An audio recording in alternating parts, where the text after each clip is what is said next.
Selamat datang di Story Sport 22, channel terupdate seputar berita olahraga. Liverpool menjalani musim penuh ke-7 bersama Jurgen Klopp dengan harapan bisa langsung tancap gas. Seperti biasanya, sayangnya, harapan tidak sesuai kenyataan karena Liverpool justru tampil buruk. Setelah meraih Community Shield, Liverpool terlatih-tatih di Liga Inggris karena cuma meraih 2 kemenangan dari 6 pertandingan awal. Fakta yang ada ini membuat muncul dugaan kalau Van Dijk DKK sengaja tidak tampil 100% untuk menghindari cedera mengingat Piala Dunia 2022 tinggal 2 bulan lagi.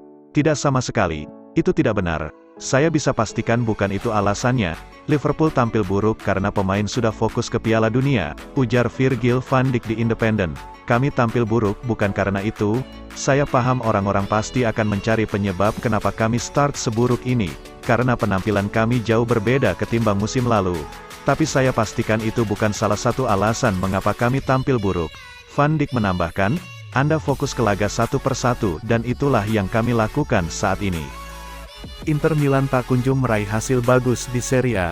Posisi Simone Inzaghi makin tertekan dan desakan mundur pun bermunculan. Nerazzurri dalam lawatannya ke Dacia Arena, Minggu tanggal 18 September tahun 2022, sore WIB kemarin sempat unggul cepat di menit keempat oleh gol Nicolo Barella. Namun, setelah 90 menit laga tuntas, Inter malah keok 1-3 di tangan Udinese.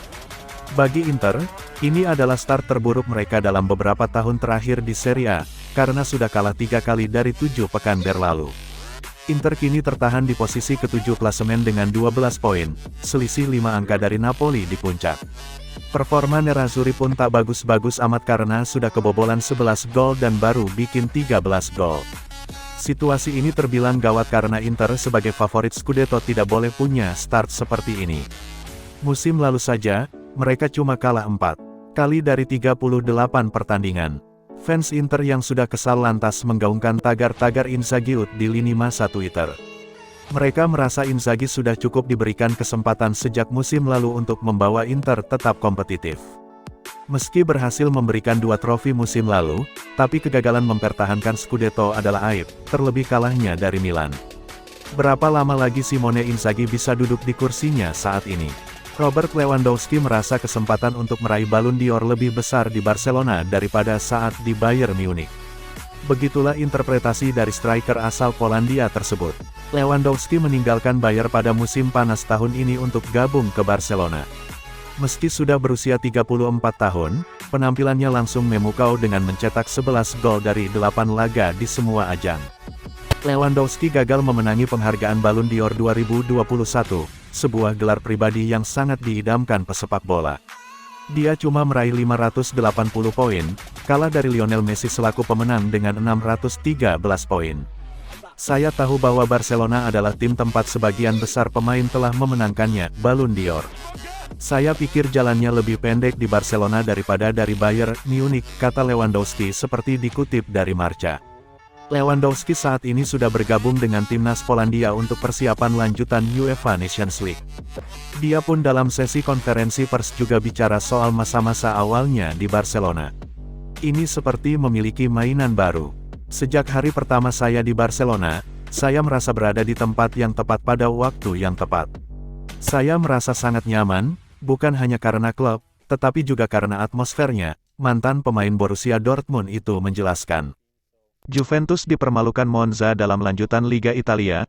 Paul Pogba memberikan reaksinya di media sosial. Monza vs Juventus berlangsung di Stadio Brianteo, Minggu, tanggal 18 September tahun 2022. Malam WIB, sinyonya tua yang butuh kemenangan malah dibuat kesulitan karena harus bermain dengan 10 orang usai Angel Di Maria menerima kartu merah pada menit ke-40. Keunggulan jumlah pemain itu berhasil dimanfaatkan Monza, yang akhirnya mencetak gol di menit ke-74 lewat sepakan Christian Gitjaer. Bianconeri pulang ke Turin tanpa membawa poin.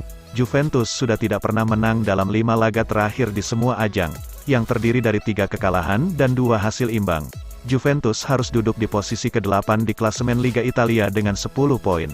Pogba kemudian muncul di media sosial untuk bereaksi dalam memberi dukungan ke tim. Pogba diketahui masih belum bisa membela Juventus karena mengalami cedera. Kami tidak pernah menyerah, musim masih panjang. Kami adalah Juventus, tulis mantan bintang Manchester United itu. Kekalahan melawan Monza sepertinya sangat menjadi pukulan untuk Juventus. Akun Instagram klub pun seperti bungkam dalam aktivitas informasi hasil laga. Bulu tangkis, peringkat Kevin Markur turun. Badminton World Federation (BWF) kembali merilis daftar ranking terbaru para pebulu tangkis top dunia. Kevin Sanjaya Sukamuljo, Marcus Fernaldi Gideon dipastikan turun ke posisi kedua. Pembaharuan itu tampak pada laman BWF pertanggal 20 September 2022. Kevin Marcus yang sebelumnya terus kokoh dan merajai sektor ganda putra dalam 5 tahun terakhir, kini harus turun peringkat. Mereka kini bertengger di peringkat kedua usai digeser ganda Jepang Takuro Hoki, Yugo Kobayashi. Kevin Marcus mengoleksi 100.327 poin, sedangkan Hoki Kobayashi meraih poin 102.050 di peringkat pertama. MotoGP, Bagnaia mulai berani bicarakan juara dunia MotoGP 2022. Francisco Bagnaia mulai berani berbicara soal peluang juara dunia MotoGP tahun ini. Hal ini mengacu pada hasil yang ia raih dalam beberapa balapan terakhir. Sampai MotoGP Jerman pada tanggal 19 Juni silam, peluang Bagnaia untuk menjadi juara terbilang kecil. 10 seri berlalu, ia baru mengumpulkan 81 poin, tertinggal 91 poin dari Fabio Quartararo. Ia juga saat itu sudah crash 4 kali dalam balapan. Namun di 5 seri berikutnya, Bagnaia bangkit. Ia meraih 4 kemenangan beruntun di Belanda, Inggris, Austria, dan San Marino serta menjadi runner-up di Aragon pekan lalu. Total 120 poin berhasil ia kumpulkan. Sementara perolehan poin Quartararo mulai melambat. Ia hanya sekali naik podium, yakni posisi 2 di Austria. Sisanya ia gagal podium, bahkan 2 kali gagal finish, sehingga hanya mengumpulkan 39 poin. Poin Bagnaia sekarang 201 terpaut 10 poin dari Quartararo 211. Shin Taeyong bawa 2 timnas Indonesia lolos Piala Asia. Shin Taeyong sejauh ini memberikan hasil apik untuk Indonesia. Dia berhasil membawa timnas Indonesia senior dan timnas U20 ke Piala Asia.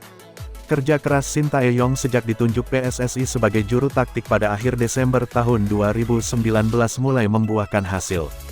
Pria asal Korea Selatan itu mengantarkan tim senior Indonesia ke Piala Asia saat meraih tiket sebagai runner-up terbaik pada Juni lalu. Indonesia memulai perjalanan di grup A dengan mengalahkan tuan rumah Kuwait 2-1, kemudian kalah 0-1 dari Yordania, dan menang telak 7-0 atas Nepal pada laga terakhir. Timnas Indonesia pun finish di peringkat kedua grup A kualifikasi Piala Asia 2023. Tiket kemudian didapatkan setelah bersaing dalam klasemen runner-up terbaik. Teranyar, giliran timnas Indonesia U20 yang dibawa Shin Taeyong ke Piala Asia 2023 di Uzbekistan. Indonesia berhasil menjadi juara grup F setelah mengalahkan Vietnam 3-2 di Gelora Bung Tomo, Surabaya, Minggu, tanggal 18 September tahun 2022, malam WIB. Drama di Surabaya, timnas U20 gasak Vietnam U20 3-2. Drama terjadi di Stadion Gelora Bung Tomo saat timnas Indonesia U20 bersua Vietnam. Susul-susulan gol terjadi dan berakhir untuk kemenangan Ferrari Chess 3-2.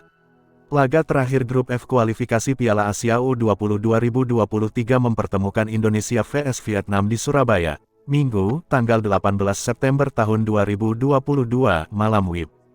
Garuda Nusantara bermain menyerang sejak awal pertandingan, sementara The Golden Star mengimbangi dengan permainan keras. Kedua tim gagal mencetak gol hingga memasuki turun minum. Laga mulai berjalan seru memasuki babak kedua. Timnas Indonesia U20 memecah kebuntuan pada menit ke-60 lewat gol Marcelino Ferdinand. Vietnam menyamakan kedudukan 6 menit berselang melalui gol bunuh diri Ferrari. Vietnam mencetak gol kedua pada menit ke-79 via Din Xuan Tien. Indonesia bisa bangkit dan menyamakan kedudukan 3 menit kemudian lewat gol sundulan Ferrari. Rabani Tasnim menjadi pahlawan Indonesia pada menit ke-85. Golnya berhasil membawa Garuda Nusantara unggul 3-2. Skor tersebut bertahan hingga peluit panjang berakhir.